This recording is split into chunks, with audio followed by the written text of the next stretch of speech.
Bonjour et bienvenue dans Computer Girls, le podcast qui donne une voix aux filles de l'informatique et aux filles en école d'ingénieur informatique. Aujourd'hui, je suis avec une nouvelle invitée, Sarah. Salut Sarah. Hello. Tu vas bien ? Ça va et toi ? Super contente que tu sois là aujourd'hui. Bah moi aussi ça fait plaisir, je partageais un petit peu mon expérience.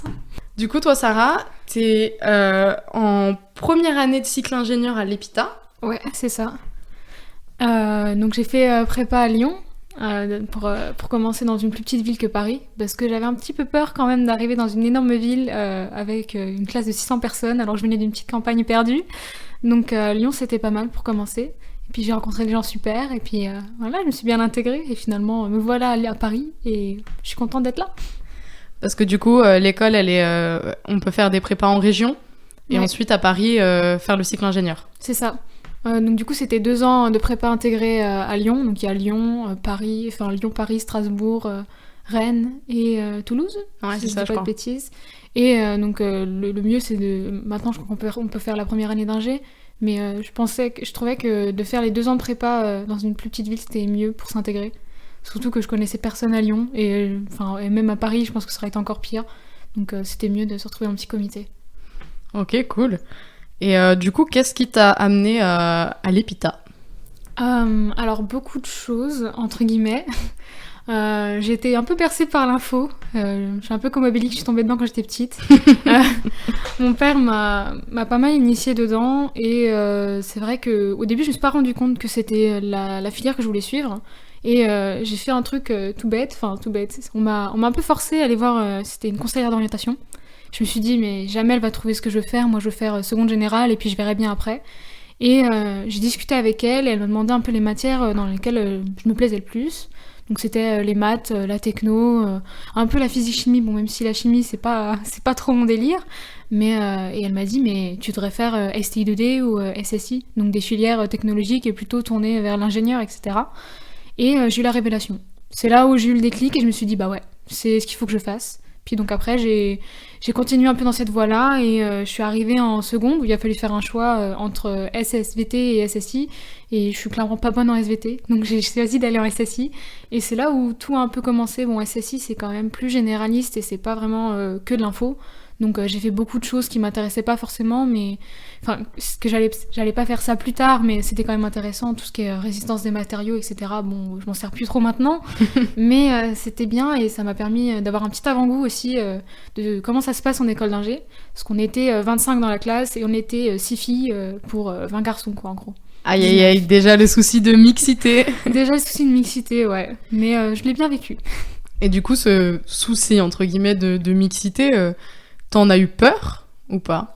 Non, ça m'a pas fait peur, parce qu'en fait j'ai eu la chance d'avoir une meilleure amie qui m'a suivie dans la filière, et donc j'ai pas eu peur vraiment, parce que je trouve que l'environnement dans lequel on est avec les garçons, c'est pas forcément un environnement très toxique. J'avais plus l'impression d'être dans un environnement toxique quand j'étais entourée de beaucoup de filles. Les filières de SSVT, ça me faisait un petit peu peur, justement, parce que je m'entends bien avec les filles, mais je suis pas non plus, on va dire, la typical girl qui va... voilà, qui a les sujets un peu classiques, genre la mode, etc. C'était très très gros cliché, hein, ce que je dis. Hein. Mais tout ce qui est... bon, j'aime bien la mode quand même, j'aime bien m'habiller bien, j'aime bien maquiller, etc. Mais mon point focus, c'était pas non plus être en cool, machin... T'étais pas le stéréotype girly, quoi. Voilà, j'étais pas le stéréotype girly, et c'est vrai que les SSVT, c'était le cliché que j'en avais. Fallait faire médecine, tout le monde va faire infirmière, et c'était pas moi. Bizarrement, c'était pas moi. Donc quand je suis arrivée un peu dans la sphère avec plus de garçons, finalement, je me suis retrouvée dans un environnement qui était plus homogène pour moi. C'était plus agréable, j'avais moins de soucis, je m'entendais bien, j'ai jamais eu de soucis à parler avec eux, et j'avais plus confiance en eux, parce que je sais qu'ils ont pas d'idée derrière. Il y a parfois, je suis tombée sur des filles dans ma vie qui sont un petit peu sournoises et qui sont pas forcément très sympas, et qui sont sympas en face de toi mais un peu faux cul dans le dos, et j'en ai eu marre en fait. Et je pense que vraiment, quand je me suis retrouvée entourée de garçons, toutes ces choses-là, pouf, envolées. Et je me suis tout de suite, ça va, je me suis bien intégrée, et c'était 2 bonnes années de ma vie, ouais. J'ai bien apprécié. Puis après, je suis arrivée à l'EPITA, et c'est bien passé aussi. Mais j'ai un parcours un peu particulier là-dessus, c'est vrai que... Et t'étais consciente quand t'es rentrée du coup en SSI de cet enjeu de mixité qu'il y a dans les sciences de l'ingénieur ? J'en étais consciente parce que ma mère aussi a fait SSI. Et elle a fait aussi un DUT et 3 ans d'ingénieur aussi dans la métallurgie. Donc pas du tout un milieu où il y a beaucoup de femmes. Et donc elle m'a toujours, entre guillemets, pas poussée là-dedans, mais j'avais mon modèle en fait. Et je savais que ça allait bien se passer. Et elle a jamais eu de soucis. Donc en fait, j'ai des pas parents eu ingénieurs, peur. ça... C'est ça. J'en ai pas eu peur. Ça Et guide c'est un vrai peu que cette question de mixité, je l'ai vu parce que forcément, quand t'arrives dans une classe où t'as 6 filles et 19 garçons, bon, tu dis bon bah ouais, là tu vois bien que c'est pas normal. Mais ça m'a pas plus choqué que ça. Et c'est vrai que ça peut choquer, par exemple, quelqu'un qui a fait SSVT qui dit il y avait 2 garçons dans ma classe, bon bah voilà quoi, c'est complètement l'inverse quoi. Mais c'est dommage qu'il n'y ait pas un équilibre en fait entre justement ces filières-là, parce que il y a sûrement des garçons qui ont fait SSI et je pense qu'ils voulaient pas faire SSI. J'en suis quasiment sûre. Ou qu'on fait des filières plus technologiques et qui voulaient pas du tout faire ça, et j'en suis consciente. Et c'est vrai que la mixité, je me suis pas rendu compte tout de suite. Je savais qu'il y avait quand même un petit décalage, mais c'était agréable de voir que ça choquait pas plus que ça les gens. Les profs même, ils étaient contents, parce que comme au lycée, on te pousse pas à faire SSI, c'est toi qui décides. Et donc les profs étaient contents parce que l'année d'avant, je crois qu'il y avait eu 3 filles dans la classe, et là il y avait eu le double. Donc il y avait presque un quart, il y a eu des gens qui sont partis au milieu de l'année, donc il y avait presque un quart à la fin, un quart de filles dans la classe de SSI. Donc c'était incroyable, les profs ils étaient ultra heureux parce que ça met une autre ambiance, et puis c'est vraiment, c'est un environnement sympa, ouais. Moi j'avoue que j'ai fait SSVT personnellement, et donc il y avait effectivement beaucoup de filles dans ma classe. Mais c'est vrai que quand je suis arrivée à Epita, moi ça m'a pas choquée qu'on soit que 10% de la promo. C'est vrai que c'était un environnement très différent. Je l'ai pas ressenti comme plus ou moins toxique, mais c'est clairement une ambiance vraiment différente. Et donc du coup, tu disais que ta maman, elle est ingénieure, que ton papa aussi, il est dans l'informatique, tout ça. Enfin, ma mère est dans la plasturgie. Ouais. Et mon père, il est dans l'info, mais il travaille pas dans l'info. C'est son petit passe-temps. Il est assez comment dire, autodidacte, donc il apprend pas mal de choses sur le tas, mais lui il travaille, il dirige des équipes, il est responsable ILO, je crois, si c'est le terme technique, mais il dirige plutôt des équipes, tout ce qui est technique, etc. Okay. Mais il a toujours été intéressé par l'info et les jeux vidéo, et quand j'étais petite, moi je me mettais derrière lui, je le regardais jouer à GTA par exemple. C'était assez drôle. C'est trop bien. Et quand ma sœur était un peu plus grande, pareil, on était toutes les deux derrière lui à le regarder jouer, donc c'était assez... J'ai baigné dedans tôt, ouais, c'est ce que je disais, c'est pas mal. J'ai eu la chance de baigner là-dedans tôt et de pas avoir ces clichés de t'es une fille, va jouer à la poupée quoi. C'est mon père, il s'en foutait, c'était tiens, je vais jouer. Ma mère, elle râlait un peu parce que GTA, c'est pas un jeu non plus pour les petites filles, mais effectivement. Lui, ça lui faisait plaisir parce qu'il disait j'ai mes petites filles derrière moi qui me regardent jouer, donc c'était pas mal, c'est bonne ambiance.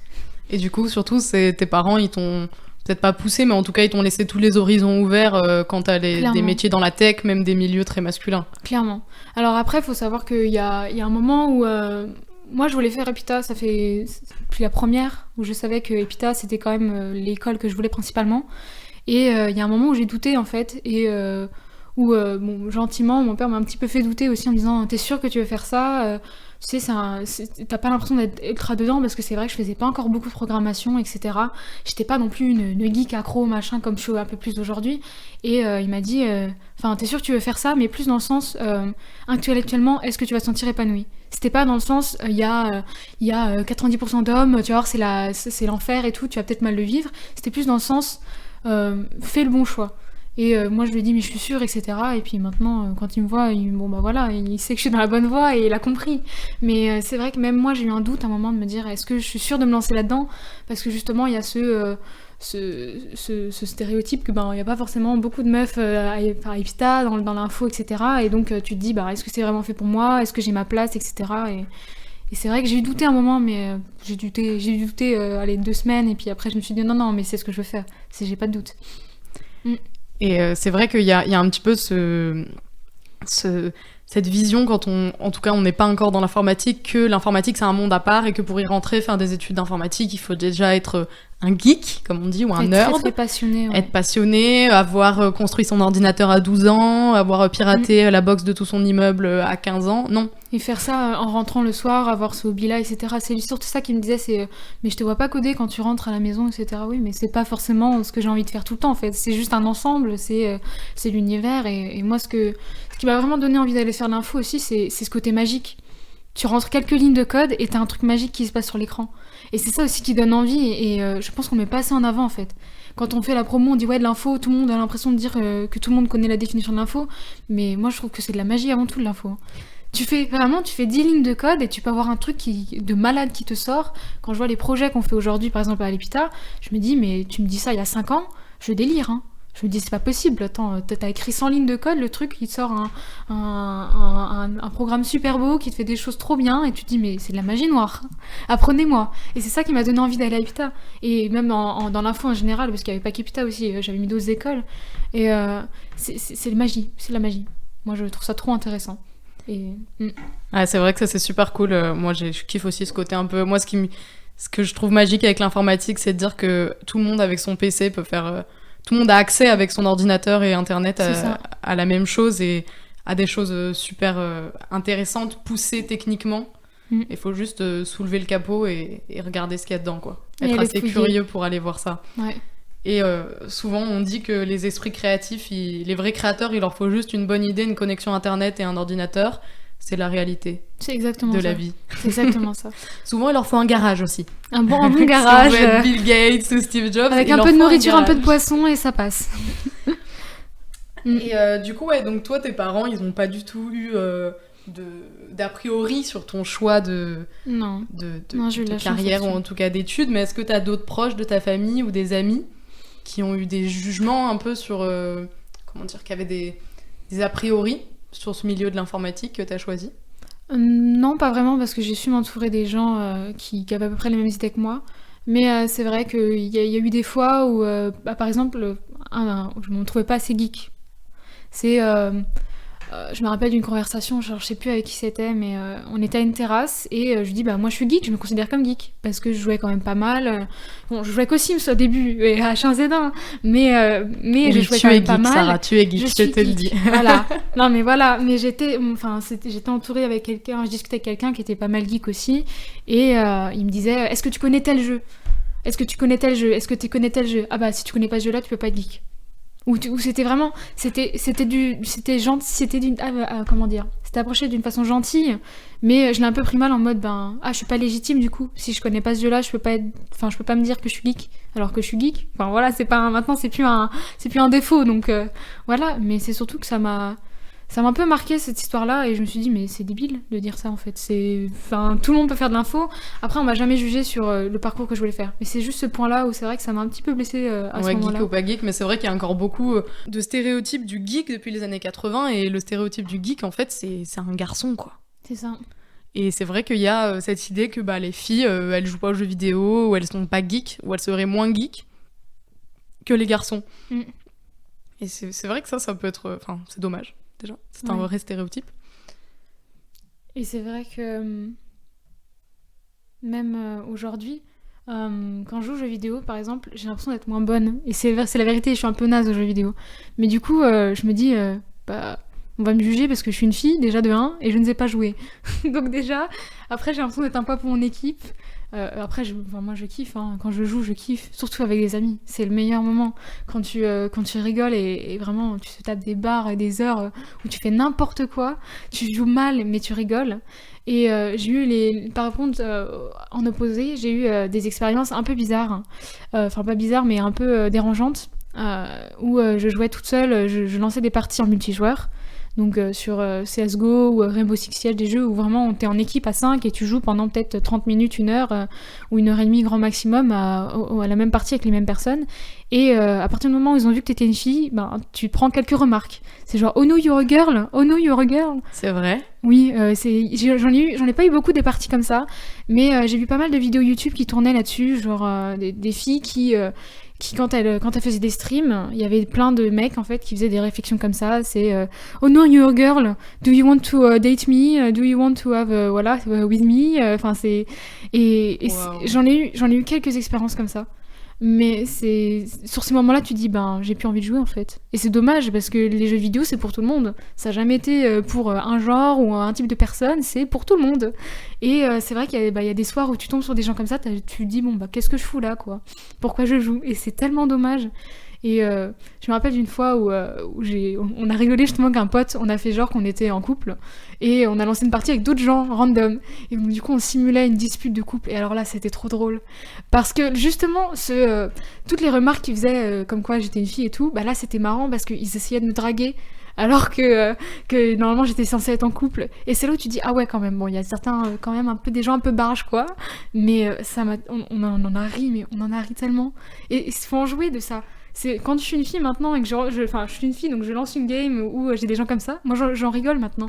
Je fais des voix un peu en mode oh là là, oh mon dieu, les garçons aidez-moi. Ça me fait rire, ça me fait rire parce que faut en rire en fait. Si t'en ris pas, t'en pleures en fait. Tu te dis ben c'est des stéréotypes et maintenant j'en rigole. Mais c'est sûr qu'il y a quand j'ai commencé vraiment à jouer, j'en rigolais pas. C'est les 2-3 premières fois où ça m'est arrivé, j'ai fait bon, c'est un peu beaucoup. Après, j'ai vu les vidéos YouTube justement d'autres filles qui avaient ça et c'est là où j'ai commencé à en rire en fait.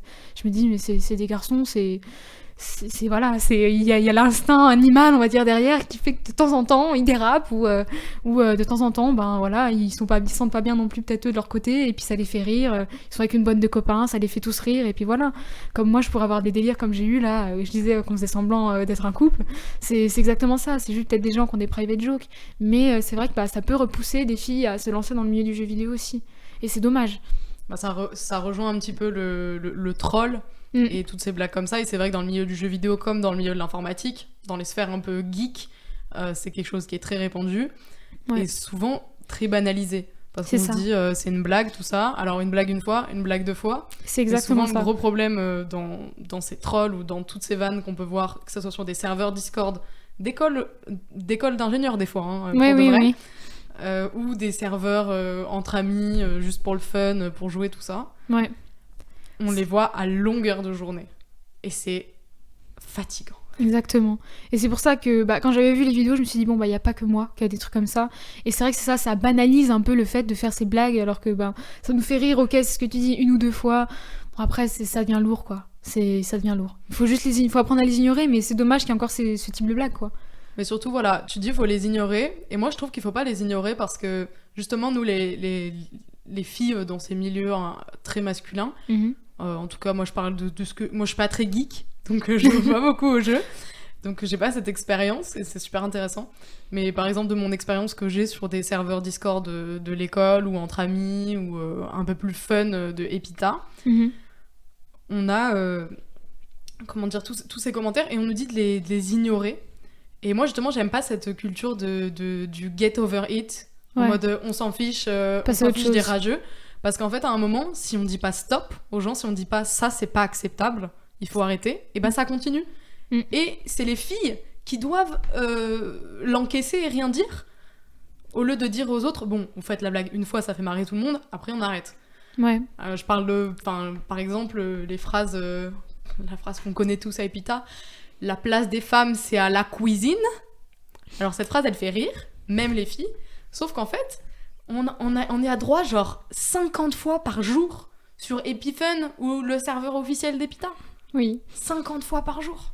Alors moi j'ai un humour assez perturbé, donc moi ça me fait toujours autant rire, mais c'est vrai qu'on a eu un débat justement sur le serveur un peu privé où on est beaucoup de filles à s'être regroupées. C'est vrai qu'à longueur de journée ça va pas. Faut pas le répéter tout le temps, une fois de temps en temps, ou quand tu sais que t'as un petit groupe de potes, ou vraiment t'as cet humour un petit peu limite, ça passe. Mais c'est vrai, quand on l'entend à longueur de journée, c'est pas ouf. C'est pas ouf. Puis surtout, tu voyais bien que cette phrase, c'était un peu un best-seller d'Epita, parce qu'il y avait des filles qui sont plus à Epita depuis 5-6 ans, c'est ça. Qui disaient « Ah oui, cette fameuse phrase, je la connais par cœur. » C'est ça. C'est que c'est pas juste notre année, ou les années d'avant, ou les années à venir. C'est que ça fait longtemps que ça dure. Et c'est donc, pour ça que c'est pas normal. Moi, je trouve que c'est un vrai problème systémique quand sur 10 ans, il y a une blague sexiste récurrente qui certes, il faut en rigoler. Quand t'es avec tes potes, tu te marres. Quand il y a la blague une fois, quand c'est dans le contexte, c'est drôle. C'est ça. Mais des fois, ça n'a même pas de contexte. La plupart du temps, ça n'a pas de contexte. C'est juste du foutage de gueule ouvert. Ouais.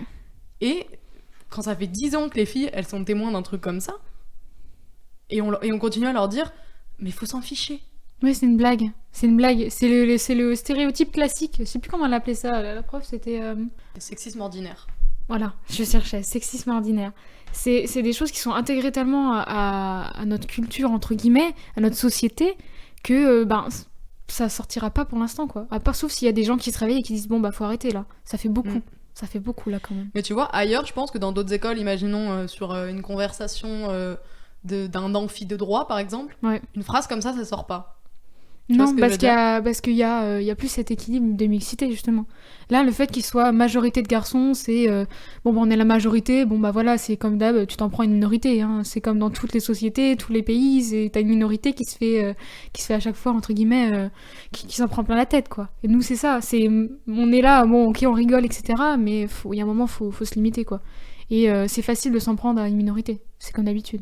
Et tu trouves que ça fonctionne comme ça, et puis qu'il y a pas mal de fois où on s'en prend aux filles et que ça fait de nous une minorité?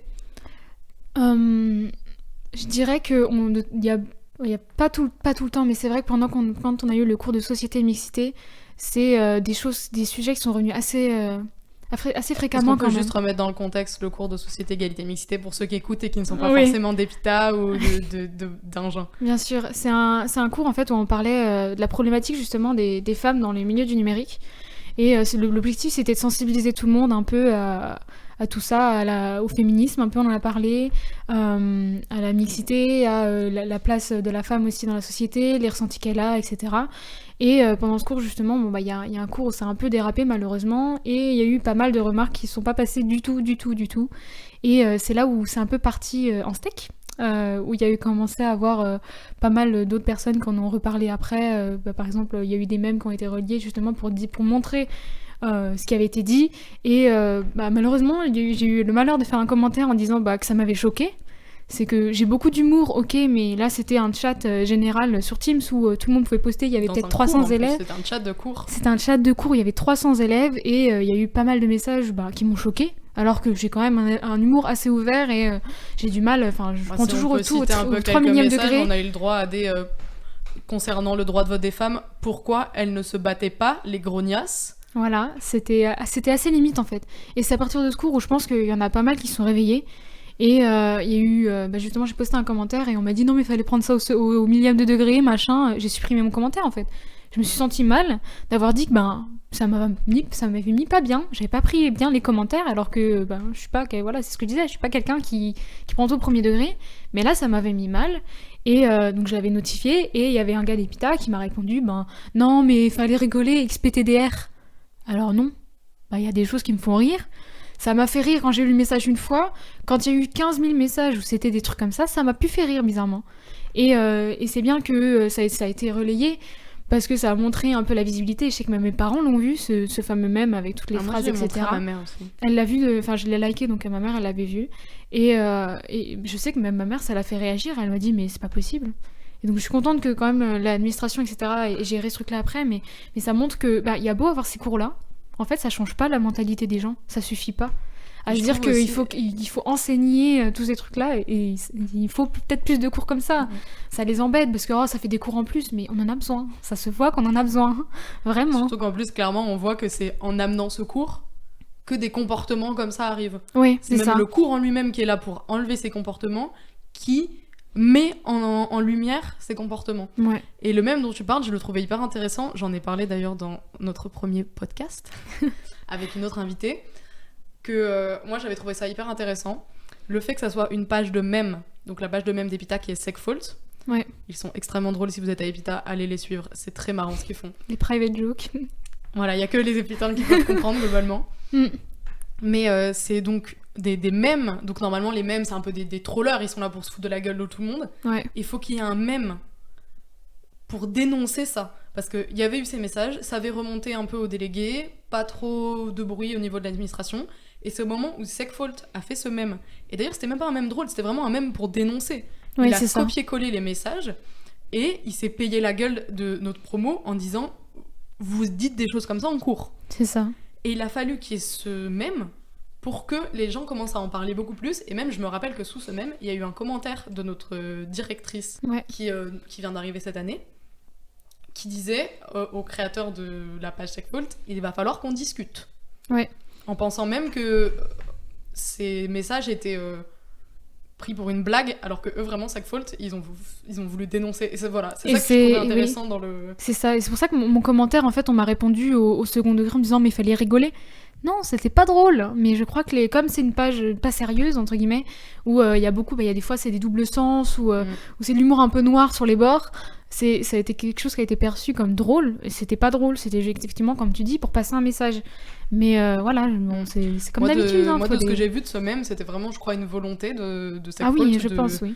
De dénoncer aussi. De dénoncer ça, et oui, tout en faisant un petit peu d'humour, mais quand même de dénoncer ça parce que personne n'en parlait. Oui. Et que les gens ils trouvaient ça normal, enfin ils trouvaient pas ça normal, mais parce que moi la plupart des gens que je connais ils m'ont dit être choqués par ces messages, mais ils ont rien fait, ils en ont pas parlé.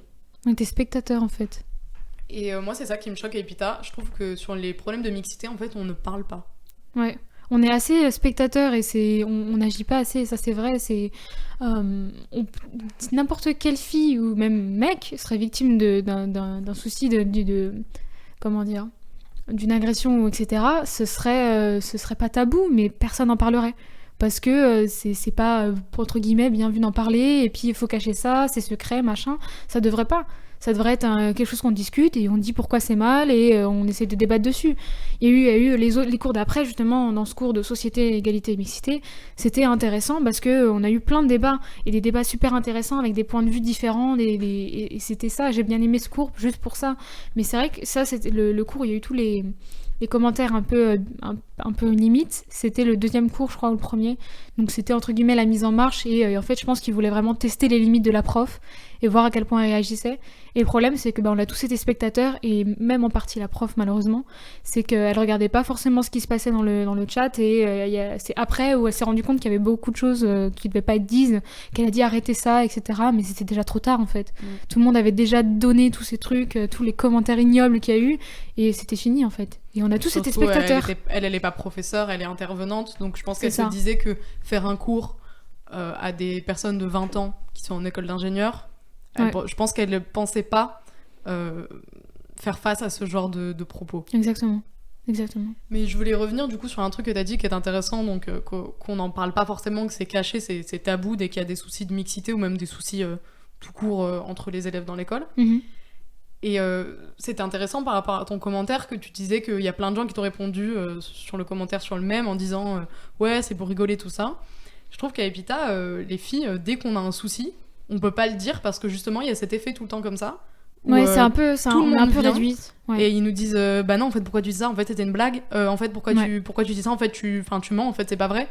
Et les filles elles ont, même si l'école voudrait que quand j'ai des soucis, les filles, elles racontent, elles en parlent et elles communiquent, et ben, dans les relations entre la promo, c'est pas possible. C'est qu'on est encore un peu parfois dévalorisé, et on nous dit non, mais c'est un petit progrès, c'est pas grave. C'est dommage, parce qu'il faut en parler. Mais c'est vrai que, après, c'est peut-être cet effet de masse et le distanciel aussi qui a beaucoup joué cette année. De pas avoir cette impression de communauté. Je sais que moi je l'ai beaucoup moins que quand on était à Lyon en présentiel, où t'avais vraiment cette impression de communauté, on était tous là pour s'entraider. Là il y a un peu cet esprit, mais quand même moins, et on est tous un peu restés dans notre coin, et je pense que le fait qu'on voit pas d'autres personnes extérieures, ça a aussi amplifié ce truc de on n'essaye pas d'aller vers les autres et de les aider et de comprendre leurs problèmes et d'en discuter quoi. Il y a aussi ce truc là. Et puis je pense qu'il y a l'importance de la vie de la vie sur les réseaux comme Discord, qui déjà, on va dire que dans notre école, être sur Discord et tout ce qui se passe sur les Discord, c'est quelque chose de très important dans la vie étudiante et la vie de l'école. Mais du fait qu'on est en distanciel depuis maintenant 1 an, pour la promo 2023, l'importance qu'a pris, la dimension qu'a pris ces communications par Internet est devenue immense dans notre vie étudiante. Et je trouve que ça... Les comportements qu'il peut avoir sur le Discord montrent très bien en fait l'environnement des C'est ça. Et c'est surtout que c'est très facile de discuter sur Discord. T'as un pseudo, même si t'as ton prénom. On n'a pas tous mis prénom et nom de famille. Bon, et sur le serveur officiel, on a les logins, etc. Donc on a les vrais noms, prénoms. Mais c'est très facile de parler derrière un pseudo. C'est très facile de lâcher une grosse bombe, une phrase un peu à la con et de dire bon bah voilà je l'ai lâché et puis voilà je peux fermer le Discord et c'est fini, je regarde pas les réactions. Et donc c'est pour ça que bah il y a eu quelques histoires quand même depuis le début de l'année où bah ça explose quoi. T'as tout le monde qui commence à se disputer et c'est très facile. En vrai, en face à face, ça se passerait pas comme ça. On n'aurait peut-être pas cette interaction avec tous les gens avec qui on discute là parce qu'il y a pas tu peux pas, c'est pas possible, physiquement c'est pas possible. Là il faut se dire qu'il y a 600 personnes qui lisent les mêmes conversations. 600 personnes. Il faut imaginer que dans ces 600 personnes ça fonctionne comme les haters sur les autres réseaux. C'est ça. Vous voyez les espèces d'activistes sur les réseaux, que ce soit féministes, queer, trans, qui se font harceler par des haters qui les pourrissent. Et ben nous, c'est pareil. C'est le même fonctionnement, mais sur un personnes... serveur Discord dans une promo. Alors bien sûr, pas tout le monde, mais tout le monde donne son avis sur tout, constamment. Il y a eu certaines personnes au début de l'année, je ne vais pas citer, mais qui ont clairement subi du harcèlement. Et on y a tous participé, moi y comprise. Et je me rends compte que maintenant que c'était vraiment pas bien ce qu'on a fait. Et c'est grave de se dire qu'on était 600 personnes à avoir le même comportement sur ce serveur-là et de pas se rendre compte du mal qu'on devait faire à la personne qui était en face. Aux personnes, il y a plusieurs personnes qui se sont fait harceler, si je me rappelle bien. Et c'est grave de dire c'est pareil, on a été spectateurs. Et le fait de se cacher derrière un pseudo, on n'avait pas l'impression que c'était si grave que ça. Alors qu'on a juste participé à peut-être rendre une personne encore plus mal qu'elle était déjà, parce qu'elle parlait de ses difficultés, etc. Et on l'a peut-être encore rendue encore plus mal. Et c'est la facilité des réseaux sociaux. C'est comme tu dis, c'est des haters. On a juste craché sur une personne qui avait rien demandé. Et c'est comme sur tous les réseaux sociaux, sauf que là, c'est du privé. Donc c'est un réseau social à taille entre guillemets humaine. Et c'est pire. C'est pire. Parce que ces personnes-là, tu vas les rencontrer dans la vie, tu vas dire j'ai peut-être participé à ton harcèlement en fait. Et c'est vraiment ça met un peu. Il y a la barrière du cyber quoi, du virtuel qui rend les choses moins réelles finalement. Ouais. Et t'as plus tendance à être trash aussi. Moi j'ai l'impression que j'ai moins de limites. Quand c'est vraiment très très public, j'arrive à me mettre des limites. Mais quand t'as un serveur de vraiment 30 personnes, que tu connais à peu près tout le monde, là il n'y a plus de limites. Mais le problème c'est que j'ai l'impression entre être sur un serveur avec des potes et le serveur là forcément officiel. C'est comme une conversation Messenger ou WhatsApp ou des SMS, tu peux dire des conneries graves avec tes potes parce que tu sais que ces potes là ils vont bien le prendre. C'est ça. Mais là le problème c'est que il y en a certains, ils avaient pas cette limite je pense. Et c'est pour ça que ça a dérapé aussi dans 2023 et qu'il y a eu des bans qui sont partis etc.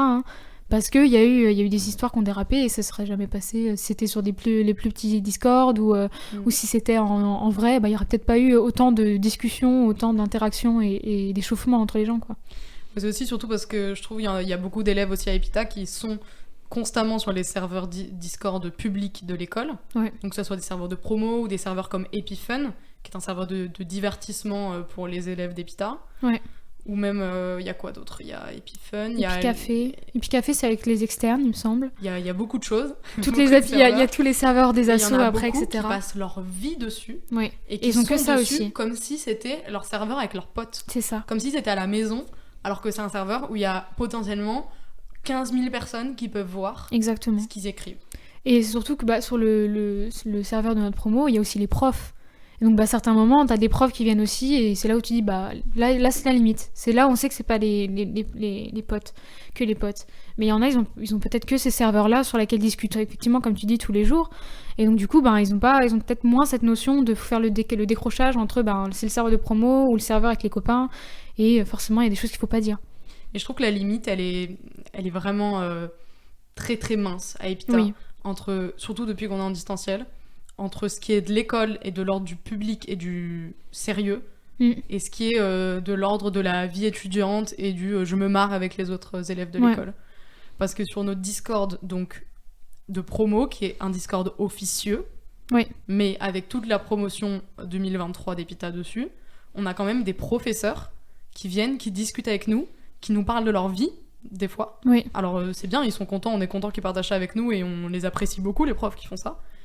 Mais dans un autre temps, du coup, ça met pas de barrière entre je suis professeur et vous êtes les élèves. Et donc des fois, il y a eu des débordements du style au début d'année, le @BG des îles Oui, sur c'était notre parti. responsable du parc Infrastructure. informatique et de l'infrastructure informatique de Epita. Ouais. Ce genre de dérapement comme ça, où en fait, parce que la limite est Et très fine. très fine. Et ils jouent là-dessus aussi, c'est-à-dire qu'ils aiment beaucoup les profs quand même, on est assez proche d'eux. Et c'est agréable, mais c'est vrai qu'il y a quand même cette limite de dire bon, faut peut-être pas dépasser les bornes non plus. Et avec Discord et le distanciel, c'est un peu plus difficile de l'avoir, effectivement. Eh ben, on a bien discuté du Discord et tout ça. Du coup, on va évoquer un dernier petit sujet pour finir. Je trouvais qu'il y avait un paradoxe vraiment hyper intéressant à Epita. C'est qu'on est 90% de mecs, 10% de filles. Forcément, on est étudiant, donc ça drague beaucoup. Mais il y a très peu de problèmes. Alors, je dirais pas ça parce que je ne connais pas la situation de toutes les filles à Epita, ou qui ont été à Epita. Mais en tout cas, moi, je n'ai jamais ressenti de danger physique. Je me suis jamais sentie en danger pendant des soirées étudiantes ou quand j'étais accompagnée seulement de gars de mon école que je connaissais pas forcément beaucoup. Mais c'est vrai que c'est comme on disait, il y a un peu cet univers de communauté et d'entraide, et c'est tous des gentils. Enfin, j'ai jamais eu vraiment, comme tu disais, moi non plus, j'ai pas eu un seul geste déplacé, un seul regard un peu malsain où tu te sens pas à l'aise et tu te dis qu'est-ce qu'il va me faire si je bois trop, etc. en soirée. C'est toujours pas bon enfant, mais c'est vraiment gentil. Il y a pas, j'ai jamais eu aucun souci, à part il y a eu la soirée, le week-end d'intégration où bon bah voilà, on était cinq filles, si je me rappelle bien, à danser, et bon bah voilà, c'était Petit à petit, tous les garçons se rapprochaient. Voilà, c'était petit à petit, les garçons se rapprochaient, mais il y avait rien de méchant, c'était même bon enfant, j'ai envie de dire. Bon, il y a des forceurs, on va pas se mentir, Oui, que il y avait des quand il y a forceurs quand même. moins de 10% de filles, ils sont là pour pécho. Voilà. Pour pécho sévère. On est les proies au milieu de la savane, quoi. Mais c'est pas non plus c'est cette violence qu'il pourrait y avoir comme dans d'autres écoles. Et vraiment, et putain, il y a vraiment ce sentiment de sécurité. C'est quand on rentre de soirée avec des garçons, tu sais que ils sont là pour te raccompagner et rien d'autre. Ils sont pas là. Après, il faut tomber avec les bonnes personnes, mais j'ai encore jamais rencontré quelqu'un d'Epita qui ait vraiment des mauvaises intentions au point de nous faire du mal ou etc. Que la bienveillance, que la bienveillance. Et ça, c'est agréable. C'est vrai que tu parlais du coup du week-end d'inté des prépas, que nous on a eu il y a 3 ans de ça maintenant, 2 ans et demi. Ouais, 2 ans et demi, ouais. Et c'est vrai que voilà, il y avait beaucoup de garçons qui étaient très contents de rencontrer des filles, forcément, vu qu'on est peu. Ouais. Et c'était un week-end d'intégration, bon, c'était très peu encadré, tout le monde était très alcoolisé, donc ça aurait pu très facilement déraper, et ça ne dérape pas. Oui, il y a pas eu de dérapage, je me rappelle pas qu'il y ait eu une histoire avec un énorme dérapage ou quoi, tout le monde s'entendait bien en fait. C'est vraiment, il n'y a pas eu pas de bagarre non plus, pas d'embrouille, pas de problème d'agression ou quelque chose qui aurait pu se passer avec une fille qui était un petit peu trop alcoolisée ou quoi. Et c'est vrai qu'il y a ce sentiment de confiance, vraiment, cette relation de confiance qu'on a avec les mecs, il n'y a pas d'ambiguïté. Après, bon, chacun ses besoins, voilà, tant que c'est pas, il n'y a pas non plus des énormes forceurs, hein. Il y en a certains, bon bah voilà, tu sens bien qu'ils essaient de te draguer, etc. Mais il y en a certains qui stalkent un peu les photos du cri, mais... Voilà, mais c'est gentillet, ils vont regarder les photos sur notre intranet pour voir à quoi on ressemble, mais c'est gentillet, c'est pas du on va harceler, on va attaquer tout de suite, et puis on va tout faire pour que il se passe quelque chose. Non, en tout cas, j'ai jamais vécu ça, et ça c'est cool quand même. Dans un sens, être pote avec que des mecs, c'est vrai que ça a ce côté très protecteur, où ils ont tendance à faire attention aux seules filles qui sont dans leur groupe. C'est ça. Mais d'un autre côté, moi je me rappelle des toutes premières soirées qu'on pouvait faire à Epita Lyon. Donc ça fait peut-être moins d'un mois qu'on était à l'école. On connaissait très peu les gens de l'école, et la plupart on arrivait de villes d'ailleurs, on n'était pas forcément de Lyon. Et je me rappelle n'avoir pas eu peur un seul instant. En rentrant chez moi, je me faisais raccompagner par, je sais plus, c'était toujours à peu près les mêmes personnes, mais les premières soirées où tu te fais raccompagner par des gens que tu connais pas forcément, il y a eu aucun souci, aucun souci. Ouais, moi aussi, j'ai souvenir de rentrer de soirée vraiment dans un piteux état, raccompagnée par des garçons que je ne connaissais à peine, juste leur prénom, et aucun geste déplacé, aucun... rien. En fait, c'était juste gentil. Ouais. Et jamais je me suis sentie menacée. Oui, et ça, je sais pas si c'est typique à notre école ou si c'est l'ambiance un peu école d'ingénieur, mais en tout cas, ça, s'il y a bien un point positif au avoir plus de mecs que de filles, c'est ça, c'est ce côté un peu protecteur. Bon, c'est comme tu disais, un petit peu peut-être misogyne, mais c'est pas dérangeant. C'est pas dérangeant, on va pas se le cacher. C'est moins dérangeant que se sentir menacé physiquement et Voilà. de se faire agresser sexuellement. Quoi. Ouais, c'est clair quand même. Il y a pas de doute là-dessus, je pense. C'est sûr. Mais quand on compare à d'autres écoles, notamment ce qui s'est passé il y a quelques temps là, à Sciences Po, les IEP, le hashtag Sciences Po, toutes les révélations de toutes les abus et les violences que peuvent subir les filles dans les IEP. Mais il y a aussi, si tu regardes sur Internet, il y a beaucoup d'articles qui parlent de la culture ingénieure et des filles qui subiraient énormément d'agressions sexuelles, énormément de viols dans des écoles d'ingénieurs. C'est vrai que nous, à Epita, j'ai l'impression... Alors, on n'est pas épargnés parce qu'on ne peut pas dire... Il faut jamais dire jamais. Hein, je pense qu'il y a eu forcément des femmes qui ont eu des gros problèmes avec des étudiants de l'école. Ça, c'est normal. L'école n'est pas garante de tout ce qui se passe. Hein. Mais c'est pas une culture, quoi. C'est pas quelque chose de récurrent, c'est pas quelque chose de systémique. Non, et ça c'est vraiment un avantage à Epita. S'il y a une chose où vraiment je me sens à l'aise, c'est être avec les autres et sortir en soirée sans avoir peur, quoi. Et même, je trouve, un peu dans le même thème, je trouve qu'à Epita, même si on est très peu de filles, on est très peu sexualisées. Oui, alors je pense que peut-être entre eux, ils nous sexualisent, mais nous, on le voit pas. Et ça, enfin, je dis pas que c'est agréable, mais c'est mieux qu'on le sache pas, en fait. C'est que si, tant que ça reste entre eux, c'est mieux. Si ça commence à être sur des channels publics où ils commencent à faire des remarques, bon, là, c'est moins bien. Mais je préfère pas savoir, en fait, je pense. Je pense que je préfère pas savoir. Non, mais tu sais, il y a un côté, genre, dans le sens, ils nous sexualisent pas parce que, par exemple, moi, on m'a jamais fait ressentir que la façon dont j'étais habillée, ça allait pas. Ah oui, clairement, ça, non. Moi, genre, jamais aucun commentaire sur comment il faut s'habiller, comment ne pas s'habiller pour ne pas avoir de problème. Voilà, c'est ça. Il y a pas de règles, c'est vrai que j'ai jamais eu de remarques. Bon, après, moi je m'habille, généralement je me camoufle sous un sweat, mais c'est vrai que les seules fois où je me suis bien habillée, j'ai pas eu une seule remarque, pas de geste déplacé, pas de regard un peu où tu te dis bon, ok, je me sens pas très bien là, j'aurais peut-être dû mettre autre chose. Il y a pas de règles, et ça j'apprécie, c'est qu'ils ont quand même ils ont du respect, et ça c'est bien. Ça je suis assez d'accord. Et enfin, ça change. Moi, perso, au collège, au lycée, on avait des règles vestimentaires. La tenue républicaine. Donc, genre, pas de short pour les filles, pas de trop grand décolleté ou de débardeur. Et quand je suis arrivée à Epita, on m'a dit, mais non, tu t'habilles comme tu veux. Il y a pas de souci. Et c'est vrai que là-dessus, on m'a jamais fait de remarques sur mon physique. On m'a jamais fait de remarques sur la façon dont je m'habillais ou la façon dont je pouvais me mettre ou pas en valeur. Et ça, c'est... Ça, c'est cool. C'est pas forcément un point qu'on imagine, finalement.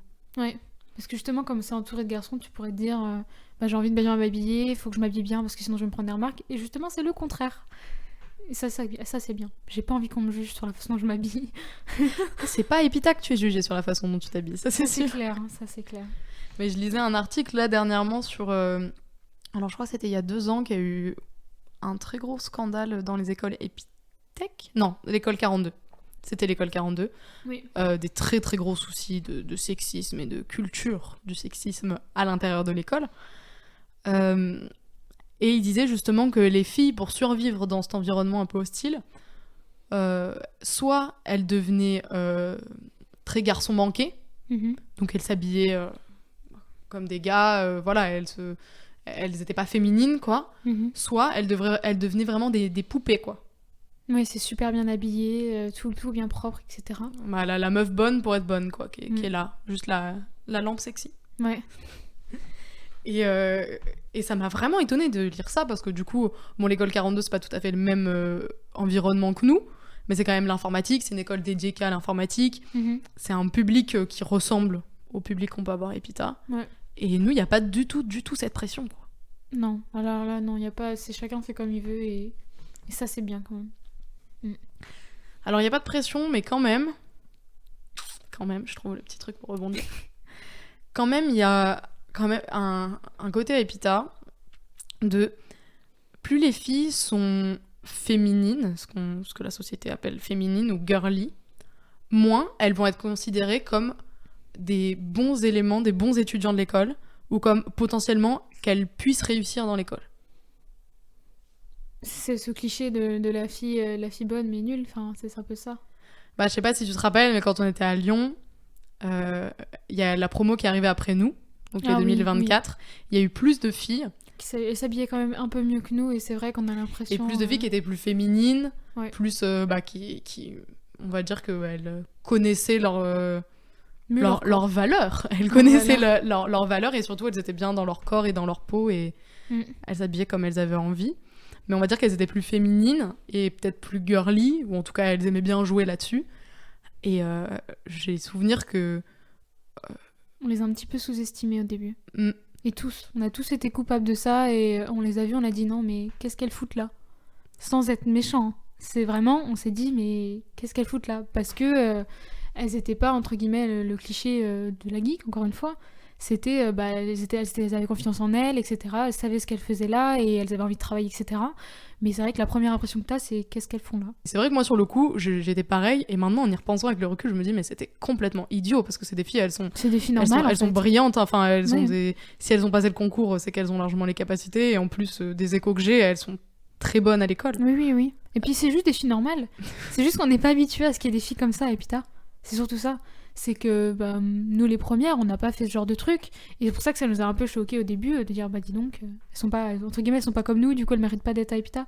Et là on revient sur un autre sujet qui se dit quelles sont les filles qui devraient être à Epita en fait, et c'est là où tu parles. Mais je trouve qu'il y a encore un peu ce sujet quand même. Oui. Et donc même si les filles elles ne se changent pas à cause d'Epita, il y a quand même celles qui arrivent et qui sont déjà un peu garçons manqués ou geeks. Et donc, on les fait moins chier que des filles qui vont être plus féminines.